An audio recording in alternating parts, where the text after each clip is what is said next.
Buen día, somos el equipo 3 y les vamos a presentar propiedades físico-químicas, granulometría, materia orgánica, nitrógeno y fósforo en el suelo. La contaminación del suelo en acuíferos es un problema ambiental importante causado por actividades industriales, agrícolas y urbanas. La remediación busca eliminar o reducir estos contaminantes mediante métodos físicos, químicos y biológicos. El análisis físico-químico ayuda a conocer propiedades como el pH, humedad y conductividad, que determinan la movilidad de contaminantes y la selección del método de tratamiento. En el Cerro de San Martín, el suelo es franco-arenoso, alcalino y con baja humedad, condiciones favorables para bioremediación y fitorremediación. Para la primera práctica, se centró en evaluar las propiedades básicas del suelo. Inicialmente se preparó la muestra, donde se pesaron 300 gramos de suelo, se secaron al aire libre y se tamizaron con una malla número 10 para su homogenización. Posteriormente se elaboró el extracto de saturación, el cual se dejó reposar por 24 horas. Para las mediciones clave, primero se calibró el potenciómetro y se midió el pH a partir de una suspensión de suelo y agua destilada. La conductividad eléctrica se tomaron directamente a partir del extracto de saturación. La humedad de suelo se obtuvo con una termobalanza registrando la pérdida de masa por evaporación y para la capacidad de retención de agua se saturaron muestras secas con agua, se dejaron reposar y se volvieron a pesar para aplicar las ecuaciones correspondientes. Finalmente, la densidad real se calcula con el método del pignómetro utilizando suelo seco, realizando pesadas sucesivas y eliminando el aire mediante vacío para los cálculos finales. Para la determinación de texturas del suelo se combinaron varias técnicas para la clasificación. El núcleo fue el método del hidrómetro de Bouviocus. Previamente, la muestra fue tratada con peróxido de hidrógeno para eliminar la materia orgánica y se dispersó en hexametafosfato de sodio. La suspensión se agitó vigorosamente y se tomaron muestras lecturas con el hidrómetro a los 40 segundos y a las 2 horas, registrando la temperatura para calcular los porcentajes de fracciones finas. Y como complemento se realizó una separación mecánica de fracciones mediante tamizado seco, utilizando tamices de 2 milímetros, 0.25 milímetros y 0.05 milímetros. Las fracciones separadas se utilizaron para la observación macroscópica, donde se analizaron bajo un microscopio estereoscópico para registrar color, forma y la disposición de las partículas. Finalmente, se realizó una evaluación de la textura al tacto, un método empírico que consistió en humedecer el suelo y moldearlo para evaluar su plasticidad y cohesión, lo que permitió estimar sensorialmente su clase textual. Para la determinación de materia orgánica, nitrógeno total y fósforo total, se concentró en la determinación como de los nutrientes clave. En el caso de la materia orgánica se utiliza el método de oxidación húmeda, se pesaron sus muestras y se oxidaron con dicromato de potasio y ácido sulfúrico. Posteriormente la muestra se tituló con sulfato ferroso amoniacal hasta un cambio de color, lo que permitió calcular los porcentajes de carbono y materia orgánica. Y en este caso se incluyó un blanco para corrección. Para la determinación de nitrógeno total se llevó a cabo mediante el método de cromotrópico rápido. Se extrajo el sobrenadante de una suspensión de suelo centrifugada. Este extracto se sometió a digestión por calor a 105 grados Celsius y se enfrió. Se mezcló con los reactivos y finalmente la concentración se midió en un fotómetro. Y para el fósforo total se empleó un procedimiento de digestión ácida a 105 grados Celsius. Después de enfriar se añadió la solución alcalina. La muestra fue medida en un fotómetro registrado la concentración de fósforo total por partes por millón. A continuación se presentan los resultados y análisis de resultados de la práctica 3, 4 y 5. Para ello se dividieron por prácticas, teniendo los resultados y el análisis de una práctica y así sucesivamente.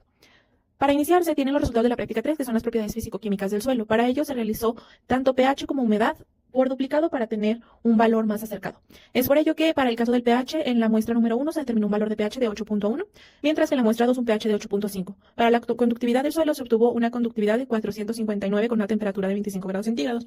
Y para el porcentaje de la humedad, en la primera muestra se tuvo un valor de 5.7 y en la segunda muestra un valor de 5.5.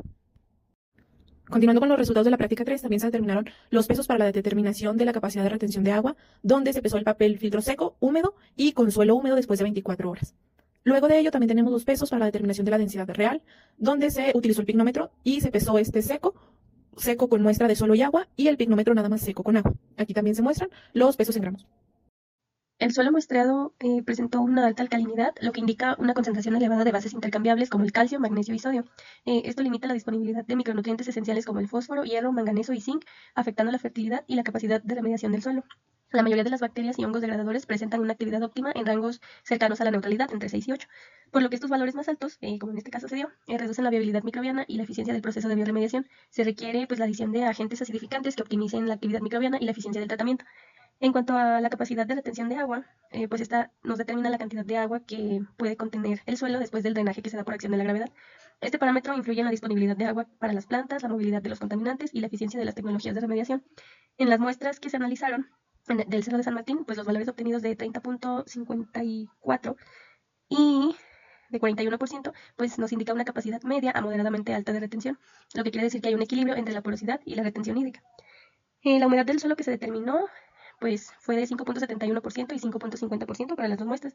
Esto nos indica que es un suelo seco, coherente pues con las condiciones semiáridas del área de muestreo. Este bajo contenido de agua limita la actividad microbiana y la eficiencia de los tratamientos biológicos. Una humedad reducida puede favorecer las técnicas físico-químicas en lugar de las biológicas, técnicas como la absorción, la solidificación o el encapsulamiento, al mejorar la estabilidad estructural del suelo. Y por último, la densidad real, que fue de aproximadamente 2.6 gramos sobre centímetro cúbico, pues va a complementar la evaluación que se está haciendo y nos indica una proporción de minerales y materia sólida. Esto nos va a permitir estimar la porosidad total y comprender la circulación de aire y agua que hay en este suelo. En este caso, pues nos refleja que es un suelo mineral y poroso, que tiene buena circulación de aire y agua, y eso pues lo haría favorable para procesos biológicos aeróbicos. A continuación se muestran los resultados de la práctica 4, que es clasificación granulométrica del suelo, donde, acorde a las fracciones que se obtuvieron gracias al tamiz, se realizó una descripción en base a lo observado con ayuda de un microscopio y se describieron de manera macroscópica lo que se generó, donde se mencionan que las gravas se analizan como color marrón claro, donde se puede apreciar que son partículas grandes, irregulares y angulosas con una baja cohesión y espacios visibles entre fragmentos. También se tuvo arenas donde su tonalidad vemos que aumentó, por ende se considera una tonalidad amarilla-marrón, donde los granos ya son de medios a finos, sueltos y redondos y una distribución de manera un poco más uniforme. Luego se tiene el limo con un color marrón amarillento, donde se puede apreciar que son partículas finas agrupadas formando una masa más continua y compacta, por ende de textura suave. Y por último se obtuvieron unas arcillas de color marrón rojizo a café oscuro, siendo estas partículas muy finas y cohesionadas con una superficie lisa, compacta y densa. Por ende, siendo una textura suave y de manera general fina. Resultados del análisis mostraron una composición de 70% de arena, 14% de limo y 16% de arcilla.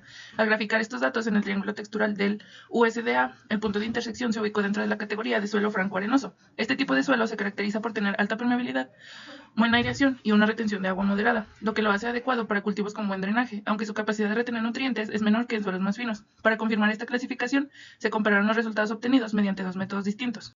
El método de Bouillot-Cousse, que es cuantitativo, y el método al tacto, que es cualitativo y empírico. El método de Bouillot-Cousse se basa en la ley de Stokes, la cual describe cómo las partículas se sedimentan a diferentes velocidades según su tamaño.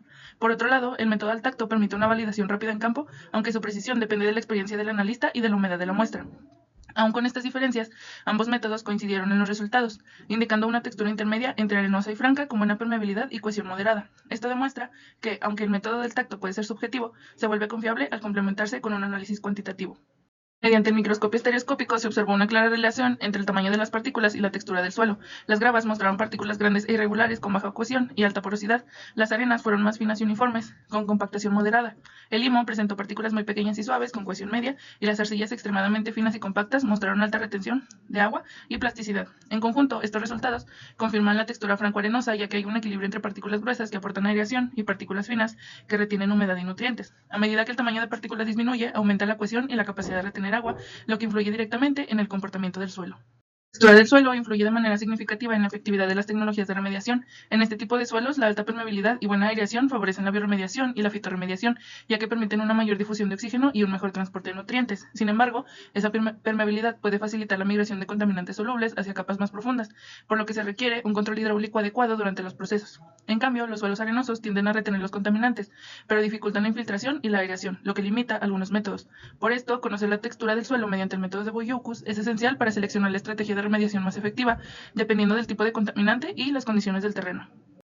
A continuación se presentan los resultados de la práctica 5, que fue determinación de materia orgánica, nitrógeno y fósforo del suelo, donde se realizó por duplicado el análisis para tener más datos, manejando nosotros pues la muestra 1 y por ende la 2. El peso de las muestras fue de 0.25 gramos, donde el volumen de la muestra titulada fue de 60 mililitros y el volumen gastado de sulfato ferroso amoniacal fue para la muestra 1 de 4.05 y para la muestra 2 de 4.95.